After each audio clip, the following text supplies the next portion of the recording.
Good day. Welcome to Just Another Messenger, your alternative decode of the digital, the political, and the prophetic. I'm your host, Tamara L.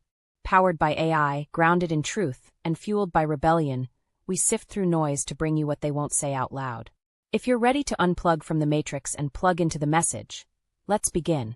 What if I told you that the U.S. government shutdown on October 1st wasn't just political gridlock, but part of an ancient pattern, a timing that, whether by design or by destiny, lined up perfectly with a sacred 7-day cycle written in the stars and preserved in Scripture. 7 stars. 7 days. 1 shutdown. Coincidence or code? On October 1, 2025, the United States federal government officially shut down after Congress failed to reach a funding agreement. The media called it a budget stumble, a fiscal misfire. Politicians blamed each other. Business as usual. But here's what they didn't say.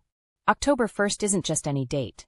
It's day one of the government's fiscal year, a hard reset point. Old appropriations expire. New authority must be renewed. If not, the machine freezes. In symbolic terms, October 1st is the nation standing at the gate of decision. And this year, that doorway opened into something far older than modern politics. Just 5 days after the shutdown began, another countdown started. The Biblical Festival of Sukkot, also known as the Feast of Tabernacles, began at sunset on October 6th. Sukkot is a 7-day festival commanded in the Torah. It's a time when you leave permanent homes, build temporary shelters, and live under fragile roofs, looking directly through the ceiling at the sky above you. Not metaphorically, literally. The roof must be open enough that you can count the stars. Why? Because Sukkot is an economic audit from heaven. It asks, who really protects you? Is your shelter built on government? Or on God? Do you trust systems or provision? Now pause. America's federal shelter weakens on October 1st. The ancient ritual of shelter begins October 6th. 2 systems, one political, one prophetic, colliding in real time. But there's more. While this 7-day festival begins on Earth, a different set of 7 begins to rise in the sky. In early October, just after sunset, a sparkling cluster becomes visible. The Pleiades, also called the 7 Sisters of Atlas. Ancient sailors used them to navigate the seas. Farmers used them to time their harvests. Civilizations across the world, from Africa to Greece to the Americas, called them the doves, the virgins of light, the watchers of winter. In the Bible they're named Chema, the cluster that binds the seasons. And this year, as Sukkot unfolds for 7 days, these 7 sisters illuminate the sky each night, climbing higher and brighter. Even stranger?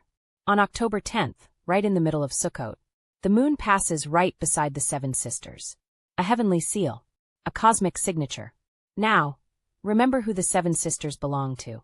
Their father is Atlas, the titan condemned to hold the weight of the world on his shoulders. Tell me that's not the perfect symbol of America right now. A government straining under debt. A nation buckling under weight. A system desperate to pass the burden downward. Shutdowns always reveal the truth. Who carries the weight? Who builds the shelter? Who feeds the people when systems pause? And Sukkot answers.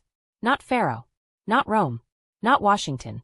Provision comes from above, and responsibility flows below. So now we stand in a moment where a government shuts down at its fiscal gate. A 7-day ancient shelter ritual begins. A 7-star cluster of provision rises overhead.